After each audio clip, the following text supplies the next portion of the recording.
Praise the lord. దేవునికి స్తోత్రం. క్రీస్తునందు ప్రియ సహోదరి సహోదరులారా, మన ప్రభువును రక్షకుడునైన యేసుక్రీస్తు నామములో మీకు వందనములు తెలియజేయుచున్నాము.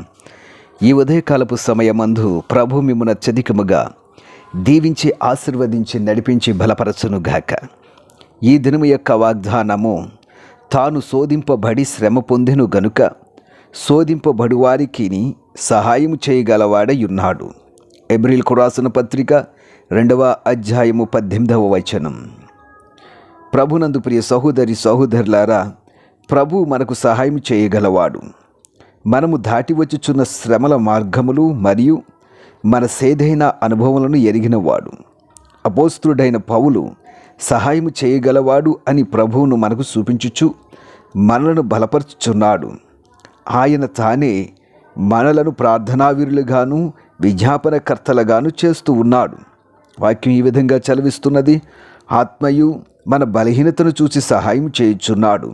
ఎలయనగా మనము యుక్తముగా ఎలాగూ ప్రార్థన చేయవలనో మనకు తెలియదు గాని ఉచ్చరింప శక్యము కాని మూలుగులతో ఆ ఆత్మ తానే మన పక్షముగా విజ్ఞాపనము చేయుచున్నాడు. రోమీయులకు రాసిన పత్రిక 8వ అధ్యాయము 26వ వచనం.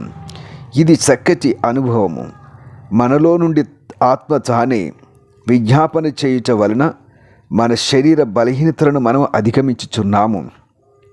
ప్రార్థన చేయు విధానమును మనము నేర్చుకొనుచున్నాము. అంతేకాకుండా కనాను స్త్రీ దయ్యము పట్టిన తన కుమార్తె కొరకు మనవి చేసెను కానీ ప్రభు మౌనం పాటించెను. ఈమెను పంపివేయుము అని శిష్యులు కూడా ఒత్తిడి చేసిరి. కారణము, ఆమె కేకలు వేయిచుండెను. పట్టు విడువని కనాని స్త్రీ తన పద్ధతిని మార్చుకొనెను. అయినను ఆమె వచ్చి ఆయనకు మ్రొక్కి, ప్రభువా నాకు సహాయము చేయమని అడిగెను. మత్తయి సువార్త 15వ అధ్యాయము 26వ వచనం. ఎప్పుడైతే ఆమె ప్రభు సహాయము కోరెనో అప్పుడు ప్రభు నోరు తెరిచి మాట్లాడెను. ఆమె కుమార్తె స్వస్థత నొందెను.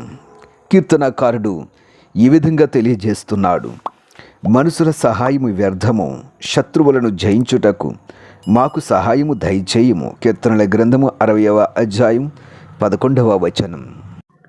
క్రీస్తునందు ప్రియ సహోదరి సహోదరులారా, దేవుడు మనకు సహాయము చేయడానికి ఈ లోకములోనికి ఆయన మనుష్య కుమారునిగా వచ్చాడు. మన కొరకు కల్వరి సిలువలో రక్తాన్ని కార్చి ఆయన శ్రమను పొంది మనలో శ్రమలో నుండి మనలను విడిపించడానికి, మన శ్రమ అనే బానిసత్వము నుంచి మనకి విడుదల కలగజేసి మనలను గొప్పవారిగా చేసి మనకు సహాయం చేయడానికి ఆయన ఈ లోకంలోనికి వచ్చాడు. ప్రియ సహోదరి సహోదరులారా, మీ శ్రమలను చూసి మీరు భయపడకండి. శిలువలో శ్రమను పొందిన దేవుని వైపు చూడండి. మీ శ్రమలో, మీ యొక్క ఇబ్బందుల్లో, మీ యొక్క పరిస్థితులు, సాతాను మీ జీవితాల్లో అనేకమైనటువంటి శ్రమలను కలగజేసినప్పుడు, ఆర్థిక పరిస్థితుల గుండా మీరు వెళ్ళుచున్నప్పుడు, సహాయం లేని స్థితిలో మీరున్నప్పుడు దేవుని వైపు చూడండి. ఆయన మీకు సహాయం చేయగలవాడుగా ఉన్నాడు. ఆయన మిమ్మలను మీ శ్రమల నుండి విడిపించి గొప్పవారిగా చేయడానికి సిద్ధముగా ఉన్నాడు. కాబట్టి భయపడకండి, ప్రార్థన చేయండి.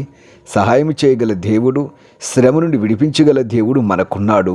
ఆయన వైపు చూడండి. తప్పక మీకు సహాయం చేయడానికి లోకంలోనికి ఆయన లోకరక్షకుడిగా వచ్చాడు కాబట్టి తప్పక మీకు సహాయం చేస్తాడు. అట్టి ధన్యత దేవుడు మీకు అనుగ్రహించును గాక. ఆమెన్. ప్రార్థన చేద్దాం. ప్రియ పరమ తండ్రి, సహాయము చేయగలవాడా, శోధింపబడి వారి శోధనలో నుంచి, ఆ శోధన నుంచి విడిపించి వారికి సహాయం చేయగల దేవుడవై ఉన్నావు. అందుకు నీకు స్తోత్రాలు. నీ కృపతో నడిపించండి. నీ బిడ్డలు శోధింపబడుచు శ్రమ పొంది ఉంటే వారికి సహాయం చేయండి. శోధన నుంచి విడిపించండి. వారి బలహీనతల నుంచి విడుదల దయచేయి. స్వస్థత, ఆరోగ్యాలు దయచేయి. నెమ్మది గల మనసును, సమాధాన గల హృదయాలను నీ బిడ్డల జీవితాల్లో మీరు అనుగ్రహించండి. నీ కృపతో నడిపించి బలపరచమని, నీ దీవెన ఆశీర్వాదాలు తోడుగా ఉంచమని యేసు నామమున ప్రార్థించుచున్నాము తండ్రి. Amen, amen, amen.